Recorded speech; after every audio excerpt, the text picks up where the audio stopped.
Bushra be be صاحبہ کی کل ایک ویڈیو منظر عام پر آئی جس میں انہیں ایک گاڑی سے دوسری گاڑی میں منتقل ہوتے دیکھا جا سکتا ہے، اور جو منتقل کرنے والے لوگ تھے وہ پٹھان، جو اپنے حلیے سے وہ پٹھان معلوم ہوتے تھے۔ اب یہ اس میں کتنی صداقت ہے یہ سمجھ میں نہیں آ رہا۔ کیا علی امین گنداپور صاحب نے بشریٰ بی بی کو حبس بجا میں رکھا ہے اور وجوہات کیا ہیں، یا انہیں سیف مقام پر منتقل کرنا ان کا موقف ہو سکتا ہے کہ انہوں نے انہیں سیف کسی جگہ پر منتقل کیا ہے۔ لیکن ابھی تک نہ تو علی امین گنداپور صاحب کی جانب سے کوئی جوابی وار کیا گیا، نہ کوئی جواب دیا گیا ہے، اور نہ ہی اس بات کی صداقت جو ہے وہ تسلیم ہو پائی ہے۔ لیکن مریم وٹو جو ہیں وہ یہ بتاتی ہیں، جو بشریٰ بی بی کی بہن ہیں، وہ یہ کہتی ہیں کہ بشریٰ بی بی کو ابھی تک یہ معلوم ہی نہیں ہے کہ وہ کہاں پر ہیں۔ آپ کا رابطہ ہو رہا ہے کہ بشریٰ بی بی کے ساتھ، جو وہ آپ کو بتائیں گی کہ وہ کہاں پر ہیں، وہ جانتی ہیں۔ اور پھر بشریٰ بی بی نے علی امین گنداپور کی ٹیم کے پاس حبس بجا میں ہونے کا کیا خود بتایا ہے آپ کو، یا آپ کے ذرائع آپ کو بتا رہے ہیں؟ اگر آپ کے ذرائع آپ کو یہ بتا رہے ہیں تو پھر وہ یہ بھی بتا پائیں گے کہ بشریٰ بی بی کہاں پر ہیں۔ اور جس طرح سے ویڈیو میں جو دیکھا گیا ہے کہ کس طریقے سے وہ خود گاڑی سے اترتی ہیں اور دوسری گاڑی میں شفٹ ہوتی ہیں، تو حبس بجا میں رکھنے والا معاملہ تو نہیں لگتا، باہمی رضامندی سے وہ گئی ہوں گی اور وہ خود ایک محفوظ مکان پر منتقل ہوئی ہوں گی۔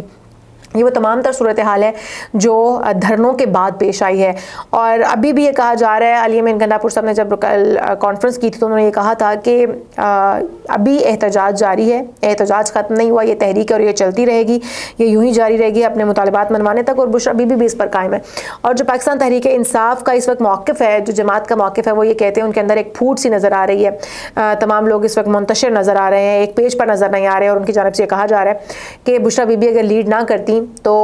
صورتحال کچھ اور ہوتی، پھر مذاکرات بھی ہو سکتے تھے، اور جو تصادم کی صورتحال پیدا ہوئی اس سے بچا جا سکتا تھا۔ لیکن اس میں کیا سچ ہے کیا جھوٹ ہے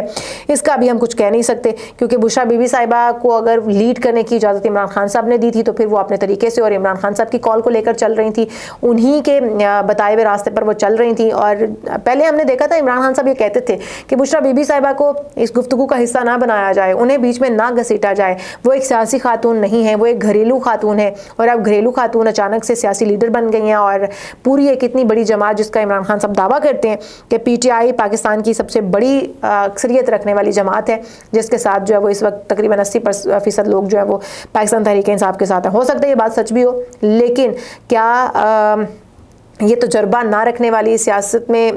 سیاست کا کوئی تجربہ نہ رکھنے والی یا گھریلو خاتون اس کی لیڈر ہو سکتی ہیں اور اس کو لے کر چل سکتی ہیں، جو کہ ابھی تک یہ لگ رہا ہے کہ بشریٰ بی بی جو ہیں وہ ڈبونے میں کامیاب رہی ہیں اس دھرنے کو، اس احتجاج کو، اور پی ٹی آئی کی جماعت کو بھی۔ عمران خان صاحب کو بھی ڈبونے میں سمجھا جاتا ہے کہ انہی کا ہاتھ ہے۔ بہرحال آنے والے دنوں میں دیکھیے کہ کیا احتجاج کی کال دوبارہ دی جاتی ہے یا نہیں دی جاتی، لیکن وزیر اعظم شہباز شریف جو یہ جن کا بیان سامنے آیا تھا، جنہوں نے میڈیا ٹاک میں یہ کہا کہ کسی بھی انتشار پھیلانے والی جماعت کو پاکستان کی سالمیت پر ہاتھ نہیں ڈالنے دیے جائیں گے، ان کے ہاتھ توڑ دیے جائیں گے۔ جو بھی اب اس افراتفری یا انتشار میں شامل پایا گیا، وہ چاہے تحریک انصاف کے لیڈرز ہیں یا پھر شر پسند عناصر ہیں، ان کو کسی صورت بھی رعایت نہیں دی جائے گی۔ اور انہوں نے یہ بھی کہا کہ آرمی چیف، فورسز اور گورنمنٹ اس وقت یک جان دو قالب ہیں، اور ہم مل کر پاکستان کی سالمیت کے لیے کام کریں گے۔ اور یہ ایک خوش آئند بات ہے کہ اگر ہماری فورسز اور ہمارے اس وقت کی گورنمنٹ، موجودہ گورنمنٹ، دونوں ایک پیج پر ہیں، یک جان دو قالب ہیں، اور مل کر پاکستان کی سالمیت کے لیے، پاکستان کے لیے کچھ کرنا چاہتی ہیں، تو یہ بڑی خوش آئند بات ہے میرے لیے، آپ کے لیے، ہم سب کے لیے، کہ آنے والے دنوں میں پاکستان کے لیے کوئی بہتری آ سکے۔ اور جو یہ سچویشن اس وقت کریٹ ہوئی ہوئی ہے، روز روز احتجاج کے تحمل نہ تو پاکستان ہو سکتا ہے اور نہ ہی پاکستانی ہو سکتے ہیں۔ جب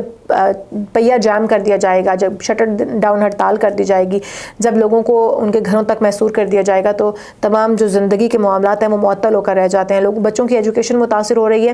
لوگوں کی صحت متاثر ہو رہی ہے، لوگوں کو کھانے پینے کی اشیاء نہیں مل پا رہی ہیں، مہنگائی کا زور بڑھتا جا رہا ہے۔ تو اگر اس تمام تر صورتحال کو کنٹرول کرنا ہے تو بالکل ہماری سیکیورٹی فورسز کو اور وزیر اعظم شہباز شریف صاحب کو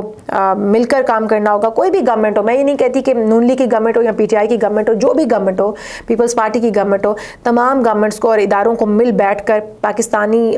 جو معیشت ہے اس کو سہارا دینے کے لیے کام کرنا ہوگا، اور عوام کے مسائل کو سمجھنا ہوگا، نہ کہ دھرنے اور احتجاج کی سیاست کرنی ہوگی۔ دھرنے اور احتجاج کی سیاست بہت ہو چکی تقریباً 2014 سے سٹارٹ ہوئی تھی، اور ابھی تک جو وہ چلتی چلی جا رہی، بلکہ اس سے بھی پہلے کی تاریخ ہے اس کی۔ کی. اور پی ٹی آئی کا جو خاصہ رہا ہے کہ ہم نے 235 دن کا دھرنا، 335 دن کا دھرنا، 600 دن کا دھرنا اور 500 دن کا دھرنا، یہ سیاست جو ہے وہ ختم کرنی پڑے گی، بلکہ اب عملی اقدامات کرنے پڑیں گے. جو آپ نعرے لگاتے ہیں وہ پہلے کر کے دکھائیں، اس کے بعد آپ کو ووٹ ملے گا. وہ کوئی بھی جماعت ہو، چاہے نون لیگ ہو، چاہے پیپلز پارٹی ہو، چاہے پی ٹی آئی ہو. تو اب ہمیں سٹینڈ لینے کی ضرورت ہے، عوام کو کھڑا ہونے کی ضرورت ہے اور یہ سوچنے کی ضرورت ہے کہ ہمیں ان لوگوں کے پیچھے نہیں جانا. ہمیں اپنے مفادات کی جنگ خود لڑنی ہے اور وہ ہم احتجاج کر کے نہیں لڑ سکتے ہیں، سڑکوں پر نکل کر نہیں کر سکتے ہیں، نہ ہی ہم کنٹینرز کی بھرمار سے وہ کر سکتے ہیں. حکومت اور عوام اور تمام جو سیکیورٹی ادارے ہیں، جب تمام سیاسی پارٹیاں ہیں وہ ایک پیج پر اکٹھی ہوں گی اور حکومت کے لیے، ملک کے لیے کچھ کرنے کا سوچیں گی، تو یقیناً ملک اور قوم کے لیے کچھ نہ کوئی بہتری ضرور آئے گی. مجھے دیجیے اجازت. اللہ حافظ.